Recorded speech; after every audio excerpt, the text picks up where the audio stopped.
यदि पाकिस्तान को लगता है कि वह आतंकवाद पर काबू पाने में असमर्थ हैं, नहीं कर सकते हैं, तो पड़ोसी देश भारत है। बड़ी खबर इस समय की आपको बता दें, जम्मू कश्मीर के उरी से ये बड़ी खबर। एनकाउंटर के बाद सुरक्षा बलों ने 3 आतंकवादियों को मार गिराया है और उस पर ही इंडियन सीएम योगी आदित्यनाथ ने ये कहा कि भाई जैसे हम किसी को मिलते हैं तो राम राम कहते हैं, वैसे ही अगर कोई आतंकवादी मिले तो उसे हम राम नाम सत्या भी करना जानते हैं। बलूच लिबरेशन आर्मी ने एक प्रेस रिलीज निकाली। प्रेस रिलीज आपके सामने यहाँ पे अवेलेबल है।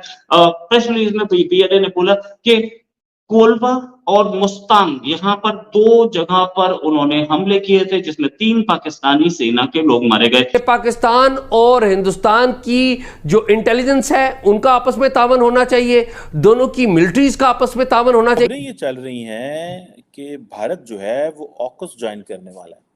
मुंबई का इल्जाम हम पर लगा, पार्लियामेंट का इल्जाम हम पर लगा। ये ज़हन में रखें कि अगर इंडिया ऑकस ज्वाइन करता है, जो कि जिसको Australia, United kingdom and America जो हैं, इन्होंने एक समझें कि एक अनअनाउंस किस्म की एक ट्राइलैटरल सिक्योरिटी पार्टनरशिप है। जो भी दहशतगर्द होंगे, हम जैसे मिलते हैं ना, वो हिंदू आपस में जब मिलते हैं वो कहते हैं राम राम, वो कहते हैं अगर कोई दहशतगर्द होगा जिसे वो आतंकवादी कहते हैं, उसे हम राम राम सत्य भी करेंगे। India will be part of the AUKUS minus military component, but in emerging technologies, in artificial intelligence, in electron. AUKUS basically क्या है और इस पे बात करते हैं, लेकिन ये ज़हन में रखें कि अगर इंडिया AUKUS ज्वाइन करता है, जो कि जिसको Australia, United kingdom and America जो हैं, इन्होंने एक समझें कि एक अनअनाउंस किस्म की एक ट्राइलैटरल सिक्योरिटी पार्टनरशिप है। और इसका जो मकसद है वो कहते हैं जी कि हम तमाम हुकूमतें जो हैं वो एक दूसरे को सपोर्ट करना चाहते हैं सिक्योरिटी एंड डिफेंस इंटरेस्ट में, और एक लॉन्ग टर्म रिलेशनशिप बिल्ड करना चाहते हैं, एक डीपर इंफॉर्मेशन शेयरिंग करना चाहते हैं टेक्नोलॉजिकल स्पेक्ट्रम में, डिफेंस रिलेटेड साइंस में, सप्लाई चेन के अंदर। मुझे ऐसा लगता है कि ये जो सप्लाई चेन है, इंडस्ट्रियल बेस मजबूत करनी है, ये सारी चीज़ें they are part of that, but in fact ये है एक मिलिट्री ब्लॉक बनाना है अगेंस्ट चाइना। इंडिया इसको अवॉइड कर रहा है।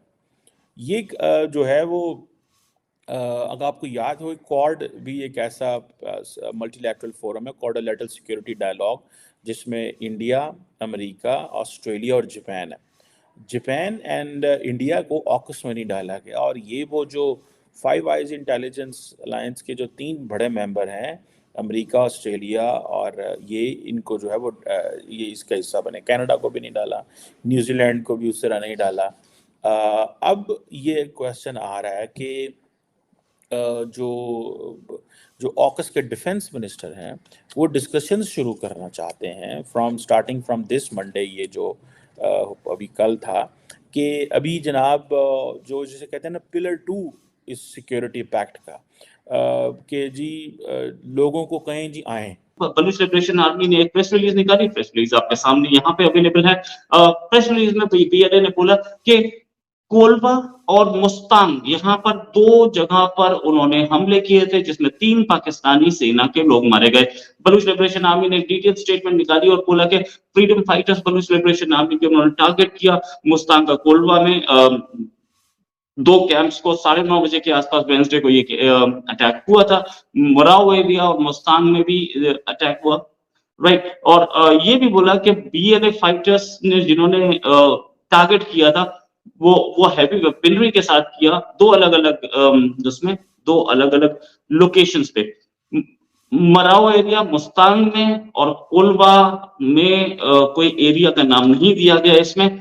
ये भी कि 30 मिनट तक फाइटिंग चलती रही। बीएलए फाइटर्स ने बोला कि कई रॉकेट्स फायर किए गए, ग्रेनेड्स फायर किए गए एनिमी पोजीशन में। 2 एनिमी पर्सनल, 3 मारे गए थे, इनफैक्ट 2 मारे गए, 4 इंजर्ड थे एक लोकेशन पे, और दूसरी लोकेशन पे 1 मारा गया।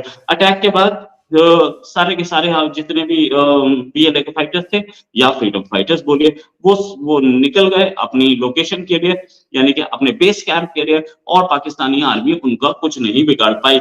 ये भी उन्होंने बोला कि इनडिस्क्रिमिनेट फायरिंग की गई, मोर्टार शेल की मारे गए, लेकिन बीएलए के फाइटर्स का कुछ नहीं बिगड़ा।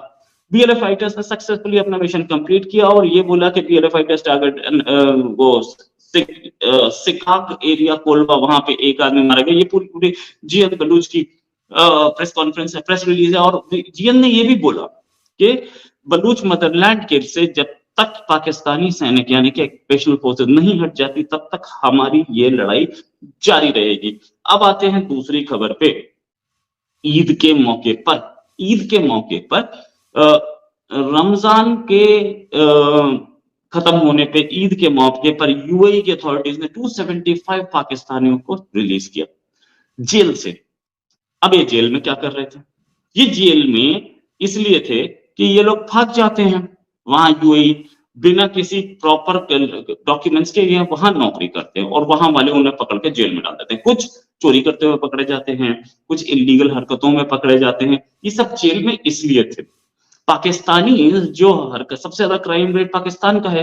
पाकिस्तानी जो है वो क्राइम रेट वहां पे जो क्राइम करते हैं सेंट्रल एशिया में या मिडिल ईस्ट में, जो भी सेंट्रल एशिया से भी बड़ी सारी खबरें आती हैं, मिडिल ईस्ट या बोलिए वेस्ट एशिया, जो भी बोल लीजिए उसको, depending upon which side you believe, वहां पर इनका क्राइम रेट सबसे ज्यादा है। पाकिस्तानी का सबसे ज्यादा जेल में है। लेकिन जब ईद आती है तो इनसे पूछा जाता है पाकिस्तान से, भैया इस बार क्या गिफ्ट लोगे? तो बोले हमारे जो जेल में है ना यार, उन्हें छोड़ दो।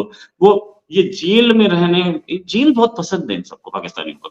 सारे जेल में होते हैं, वहां पे यूएई में भी। अच्छा, कुछ इनमें से भीख मांगते हुए पकड़े जाते हैं, भीख मांगते पकड़े जाते हैं, उन्हें जेल में डाल देते हैं।